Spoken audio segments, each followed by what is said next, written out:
ભરૂચના હાર્દસમાં પાંચબત્તી વિસ્તાર નજીક આવેલ અંકુર બંગલોઝમાં રહેતા પર્યાવરણ પ્રેમી રોબોટ પરિવારે ઘરમાં વનવગડાનું અદ્ભુત સર્જન કર્યું છે। 1995થી વનવગડાના અદ્ભુત સર્જન કાર્યનો આરંભ કર્યો હતો।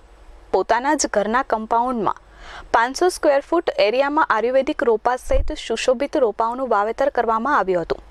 સમય જતાં રોપાઓની સંખ્યામાં વધારો થતાં રોબોટ પરિવારે એ જગ્યાનું નામકરણ કર્યું અને વનવગડા નામ આપ્યું, જેમાં હાલ 60 જેટલા આયુર્વેદિક રોપાઓ છે અને 120 જેટલા સુશોભિત અલગ અલગ વેરાયટીના રોપાઓ થયા છે, જેને લઈને ખરેખર વનવગડા જેવું વાતાવરણ જોવા મળી રહ્યું છે।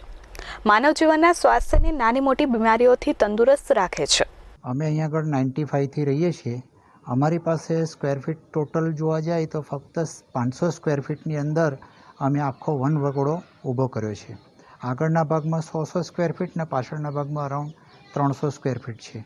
અમારી પાસે રેરલી ફ્રૂટ એવા ઓસ્ટ્રેલિયાનો અવાકાડો છે, જ્યાં તમે મારી પાછળ જોઈ શકો છો અવાકાડોને। પછી અત્યારે પેશન ફ્રૂટ જે કહેવામાં આવે એને આપણે ગુજરાતીમાં કૃષ્ણ કમળ પણ કહીએ છીએ અને એ બહુ જ ઉપયોગી વસ્તુ છે। અત્યારે કોરોના કાળની અંદર ઇમ્યુનિટી બૂસ્ટર તરીકે વિટામિન સીનો ભરપૂર ખજાનો કહેવામાં આવે છે। સવિતા રોબોટ પરમારે જણાવ્યું હતું કે આ વનવગડામાં ઉછેરેલ અલભ્ય આયુર્વેદિક રોપાઓ લોકોને ઘરમાં રોપાઓ જેનાથી મનુષ્યની નાની મોટી બીમારી થતી નથી અને આખો દિવસ પ્રફુલ્લિત વાતાવરણમાં પસાર થાય છે। જો કોઈને ફૂલ છોડ કે વનસ્પતિ જોઈતું હોય તો વિનામૂલ્યે આપવામાં આવે છે, જ્યારે રોબોટ થોમસ પરમારે અલભ્ય આયુર્વેદિક રોપાઓ વિશે માહિતી આપી હતી। અમે અહીંથી 95થી રહીએ છીએ ને આ અમારો નાનકડો વનવગડો છે, જેમાં અમે પહેલેથી જે કંઈ ઉપયોગી થાય જે મળ્યું એ અમે અત્યાર સુધી રોપતા રહ્યા છીએ। આ અમારો પહેલાંનો શોખ છે કે પહેલાં અમે જ્યારે ઘર નહોતું તો અમે અગાસીમાં પણ માટી પુરાવીને ત્યાં પણ અમે પ્લાન્ટ રોપ્યા હતા અને હવે ભગવાને અમને જમીન પર આપ્યું છે તો આટલું અમે રોપ્યું છે।